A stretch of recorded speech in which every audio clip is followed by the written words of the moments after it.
नमस्कार, आप देख रहे हैं पॉलिटिकल पिच। पॉलिटिकल पिच पर चर्चा करते हैं राष्ट्रीय लोकदल के विधायकों की सीएम योगी आदित्यनाथ के साथ मुलाकात की।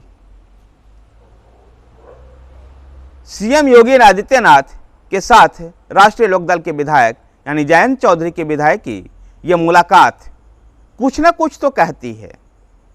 कुछ दिन पहले ही राज्यसभा में दिल्ली सेवा अधिकार विधेयक पर वोटिंग के दौरान जयंत चौधरी वोटिंग से अनुपस्थित रह जाते हैं और उधर फिर सीएम योगी आदित्यनाथ के साथ पार्टी के विधायक मिलते हैं। ये संकेत तो कुछ न कुछ दे ही रहा है कि जयंत चौधरी एनडीए में वापसी लौटने वाले हैं, जबकि जयंत चौधरी बेंगलुरु के इंडिया अलायंस के गठबंधन के जो बैठक हुई थी वहां पर भी मौजूद थे।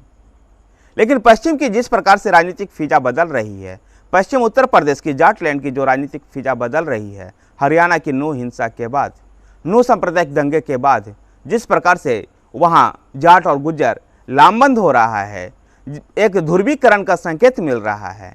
ऐसे में राष्ट्रीय लोकदल अपने लिए एक राजनीतिक सुरक्षित स्थान देखती है और इसलिए जयंत चौधरी के विधायक सीएम योगी आदित्यनाथ के साथ मिले। यद्यपि इसका कारण गन्ना किसानों को उचित मूल्य दिलवाना बताया गया, लेकिन ये कारण वाजिब नहीं था। कारण असली राजनीतिक ये थी कि पश्चिम उत्तर प्रदेश की जो राजनीति है, जो जाटलैंड की राजनीति है, उसमें जयंत चौधरी अपने आप को कैसे रिलेवेंट बनाए रखते हैं। और भारतीय जनता पार्टी की भी ये लगातार कोशिश है कि पश्चिम के इस जाट नेता को अपने साथ जोड़ा जाए और अपने साथ जोड़ने के लिए भारतीय जनता पार्टी भी लगातार प्रयत्न में कर रही थी। तो जो जिस प्रकार से हरियाणा का नू सांप्रदायिक दंगा हुआ, उसके बाद पश्चिम उत्तर प्रदेश में खासकर मुजफ्फरनगर के दंगे को याद किया जाने लगा और इसको याद करते हुए जाट और गुज्जर गोलबंद होने लगे, वोटों की ध्रुवीकरण का संकेत मिलने लगा। ऐसे में जयंत चौधरी का भी झुकाव भारतीय जनता पार्टी की ओर हुआ और भारतीय जनता पार्टी की ओर झुकते हुए सीएम योगी आदित्यनाथ के साथ अपने विधायकों की मीटिंग करवाई। यह भी मुद्दा गन्ना किसान था, लेकिन कहीं ना कहीं योगी आदित्यनाथ के साथ इस मुलाकात में पश्चिम की राजनीति को भी साधने की कोशिश की गई। अब इस देखना यह दिलचस्प होगा कि जयंत चौधरी भारतीय जनता पार्टी में अपनी पार्टी का विलय करवाते हैं या फिर भारतीय जनता पार्टी के साथ गठबंधन करके पश्चिम की राजनीति को संभालते हैं। भारतीय जनता पार्टी को भी एक कद्दावर जाट नेता की आवश्यकता थी। जयंत चौधरी के साथ, जयंत चौधरी के रूप में वो जाट नेता मिल सकता है और इसलिए जयंत चौधरी को पर लगातार भारतीय जनता पार्टी भी डोरे डाल रही थी।